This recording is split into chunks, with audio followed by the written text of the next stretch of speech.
গিয়েছিলাম শ্রাদ্ধ বাড়িতে, কিন্তু দেখো বাইরে যাচ্ছে জল ভরতে, তো দেখেই তো মনের ভিতর কেমন নাচ শুরু করে দিল। কোথায় গিয়েছিলাম জানতে তো ভিডিওটা শুরু করতে হবে, তো চলো শুরু করি। হ্যালো বন্ধুরা, আমি রিম্পা। আমার একটি নতুন ভিডিওতে তোমাদের সকলকে জানাই অনেক অনেক স্বাগত। কেমন আছো তোমরা সবাই? আশা করি তোমরা সবাই অনেক অনেক বেশি ভালো আছো, আর আমরাও কিন্তু ভালো আছি। ভিডিওটা অনেক দিন আগের, তবে আজ তোমাদের সাথে শেয়ার করতে চলে আসলাম। সাজুকুচু করে আমাদের নতুন গাড়িটাকে কিন্তু নিয়ে বেরিয়ে পড়েছি। কোথায় যাচ্ছি সেটা তো তোমরা অবশ্যই থাম্বনেল দেখে বুঝতেই পেরে গেছো। এটা ছিল কিন্তু আমার জ্যাঠা শ্বশুরের কাজ হয়ে যাওয়ার পর খাওয়া দাওয়ার দিন। হঠাৎ করেই দেখছি গ্যালারিতে এই ভিডিওগুলো রয়ে গেছে, যেগুলো আমি এখনো এডিট করিনি। তাই ভাবলাম যখন ভিডিওটা বানিয়েছি অবশ্যই পোস্ট করব। ওই সময় থেকে এই সময় পর্যন্ত অনেক কিছুই ঘটে গেছে, সেগুলো তো তোমাদেরকে আমি বলেছি। আমরা কিন্তু চলে এসেছিলাম। খাওয়া দাওয়ার অনুষ্ঠানটা হয়েছিল কিন্তু একটা লজের মধ্যে, আর আমার বাবা মায়েরও নেমন্তন্ন ছিল, তাই বাবাকে আমরা আমাদের সাথেই নিয়ে চলে এসেছি। ঘড়িতে কিন্তু বাজে ওই 12টা মতো। দেখো আমরা আসা মাত্রই কিন্তু আমাদের সকালের ব্রেকফাস্টে বসিয়ে দিই। সকালে তো জানোই অনুষ্ঠান কোনো বাড়িতে লুচি আর আলুর তরকারি। আচ্ছা তোমরা কারা কোথা থেকে আমার ভিডিওগুলো দেখো আর আমার এই ব্লগ ভিডিওগুলো তোমাদের দেখতে কেমন লাগে অবশ্যই কিন্তু একটা সুন্দর কমেন্ট করে জানিও। সকালের খাওয়া দাওয়ার পরে দেখছি বাইরে থেকে জল ভরতে যাচ্ছে। এই বিয়ের বাজনা দেখলেই আমার যেন কেমন নাচতে ইচ্ছে করে। আর দেখো অবস্থা, শ্রাদ্ধ বাড়ি খেতে এসেছি আর বিয়ে বাড়ির নাচের কথা ভাবছি। এই যে এখানে আমার জ্যাঠামশাইয়ের ছবিটাকে সাজানোর জন্য রাখা হয়েছিল,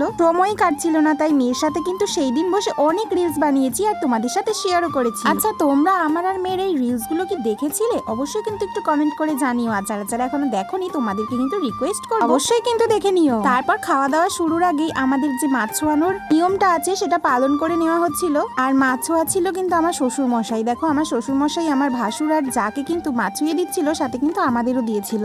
কত আশ্চর্য সমস্ত কিছু মানুষের জীবনে ঘটে যায় বলো।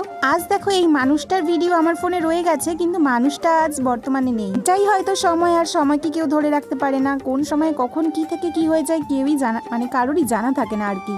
আমাদের সবাইকে কিন্তু এক এক করে, এটা দেখো আমার পিসি শাশুড়ি। আসলে না সবসময় ব্লগে সবাইকে দেখাই না, কারণ সবাই হয়তো পছন্দ করে না ভিডিও করাটা। আমি পছন্দ করি বলে যে অন্যজনও পছন্দ করবে এমন তো নাও হতে পারে। তাই কিন্তু খুব বুঝে বুঝে ভিডিওগুলো ক্লিপসগুলো নিয়ে আর তোমাদের সাথে কিন্তু আমি সেগুলো শেয়ার করি। যেহেতু আমরাও এতদিন মাছ মাংস খাইনি, আমাদেরও সম্পূর্ণ সেদ্ধ ভাত ছিল, তাই কিন্তু আজকে আমাদেরও দেখো মাছ একদম ছুঁয়ে দিল। আর ওটাই ছিল আমার শ্বশুর মশাইয়ের হাতে ফার্স্ট খাওয়া আর লাস্ট খাওয়া বলতে পারো। মানুষটা তো এখন আর বর্তমানে নেই। সেই দিন যেন তো আর খেতে বসে অনেক আমাদের দেরি হয়ে গিয়েছিল। আমরা প্রায় অনেক বেলা করে, মানে অনেক বিকেল হয়ে গেছিল খাওয়া দাওয়া করতে করতে। সেই সময় খাওয়া দাওয়ার আর কোনো ক্লিপসই আমি তুলিনি, শুধুমাত্র যতটাই ফোনে ছিল ততটাই তোমাদের সাথে শেয়ার করলাম, কারণ অনেক দিন কোনো বড় ভিডিও সেরকম ভাবে, মানে ব্লগ ভিডিও তোমাদের সাথে শেয়ার করা হয় না। এই দেখো মেয়েকেও কিন্তু দিয়ে দিয়েছে। মেয়ে কিন্তু দাদুকে ভীষণই ভালোবাসতো।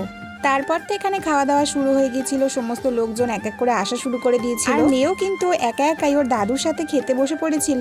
তো চলো বন্ধুরা, আজকের ভিডিওটা এতটুকুই। তোমাদের কেমন লাগলো জানাতে অবশ্যই ভুলো না। ভালো লাগলে লাইক কমেন্ট ফলো সাবস্ক্রাইব করে অবশ্যই পাশে থেকো। আর এই ছোট্ট পুচকুটাকে দেখো সবাইকে হাই ফাই করে দিল। তো চলো আজকের ভিডিওটা এতটুকু, বাই।